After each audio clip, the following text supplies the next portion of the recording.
यदा यदा हि धर्मस्य ग्लानिर्भवति भारत अभ्युत्थानम् अधर्मस्य तदात्मानं सृजाम्यहम्।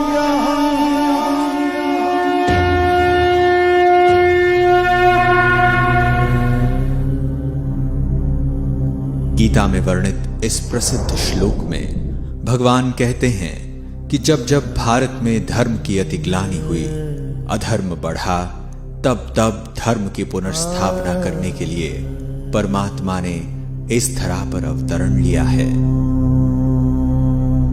आज अधर्म अपनी चरम सीमा पर पहुंच गया है और पाप का घड़ा भर चुका है, और यह कहना बिल्कुल भी अतिशयोक्ति नहीं होगी कि वर्तमान समय हम घोर कलयुग से गुजर रहे हैं,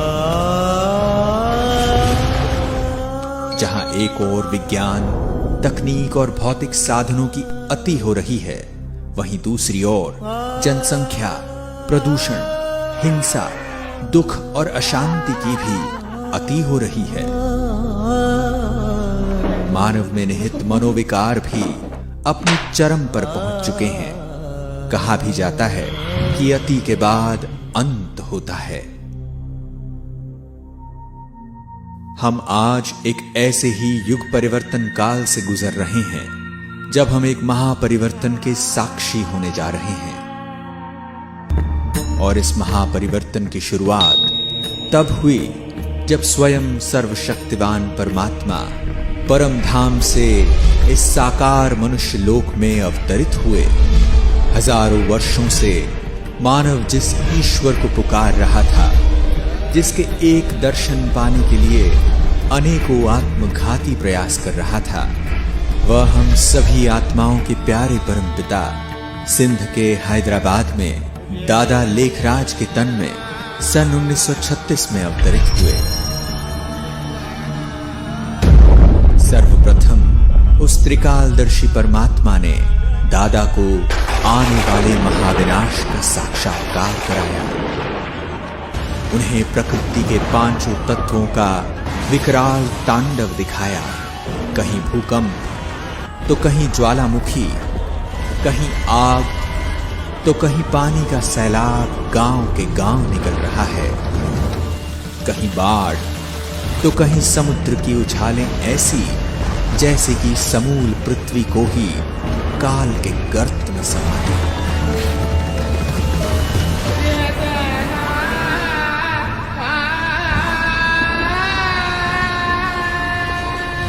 साथ ही उन्हें कत्लेआम का मंजर भी दिखा, जहां सारे विश्व के महायुद्ध में विध्वंसकारी हथियारों द्वारा नरसंहार दिखा, तो भारत में गृह युद्ध द्वारा खून की नदियां बहती हुई दिखी। ऐसे महाप्रलयंकारी साक्षात्कार का अनुभव करके दादा को इस विनाशी दुनिया से वैराग्य आ गया।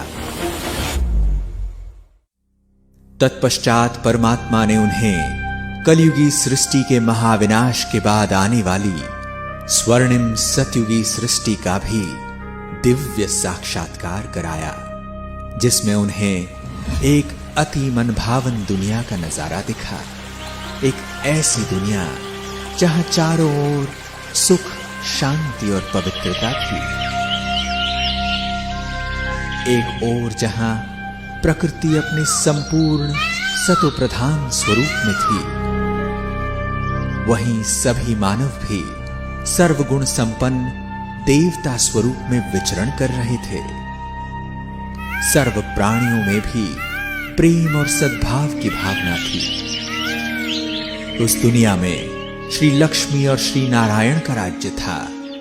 उस सर्व सुख से संपन्न युग में एक राज्य, एक धर्म और एक भाषा होने के कारण हर कोई सुखी और समृद्ध था।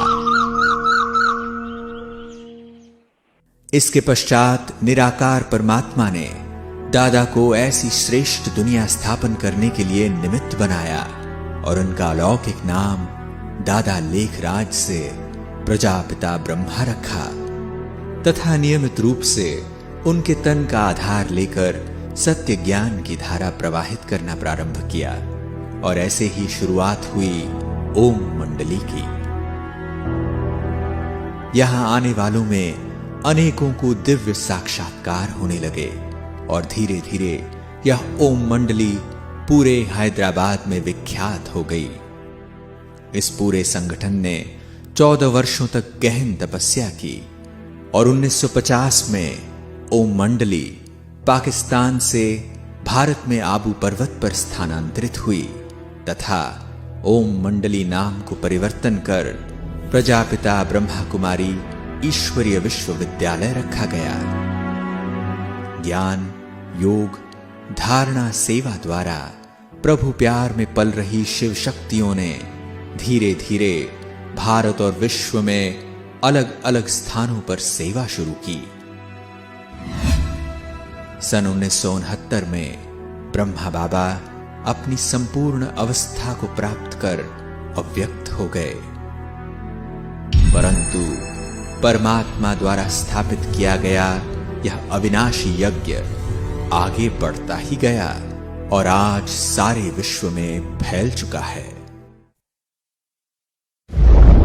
8 दशक पूर्व परमात्मा ने ब्रह्मा बाबा को भविष्य में होने वाले महापरिवर्तन के जो नजारे दिखाए थे वे आज हमें साक्षात देखने को मिल रहे हैं। आज हम बारूद के ढेर पर बैठे हैं। पूरी पृथ्वी को कई बार नष्ट कर दे इतने परमाणु हथियार आज हमारे पास हैं। 2 विश्व युद्ध तो हम देख चुके हैं और तीसरा विश्व युद्ध कितना विकराल हो सकता है उसका अनुमान हम लगा सकते हैं। वायुमंडल में हो रहे परिवर्तन भी हमारे सम्मुख हैं। ग्लोबल वार्मिंग आज पूरी दुनिया के लिए चिंता का विषय बन चुका है। अनेकों पीस कॉन्फ्रेंसेस और क्लाइमेट चेंज कॉन्फ्रेंसेस होने के बावजूद भी कोई भी इस विकट परिस्थिति को नियंत्रित नहीं कर पा रहा है। न चाहते हुए भी हम अपने विनाश का स्वयं ही आह्वान कर रहे हैं। समय बहुत तीव्र गति से आगे जा रहा है। आवश्यकता है कि हम सभी इस महापरिवर्तन काल को पहचानें। हमारा उद्देश्य आपको महाविनाश की बात से डराने का नहीं, अपितु उस विनाश के बाद आने वाली नई स्वर्णिम सतयुगी दुनिया के बारे में बताना है।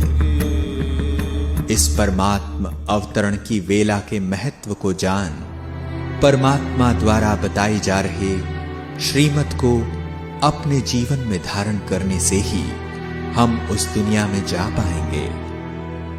इस ईश्वरीय ज्ञान का लाभ विश्व की हर आत्मा ले सकती है, क्योंकि हम सभी आत्माएं उस परम पिता परमात्मा की संतान हैं और यह ईश्वरीय ज्ञान हमारा जन्म सिद्ध अधिकार है।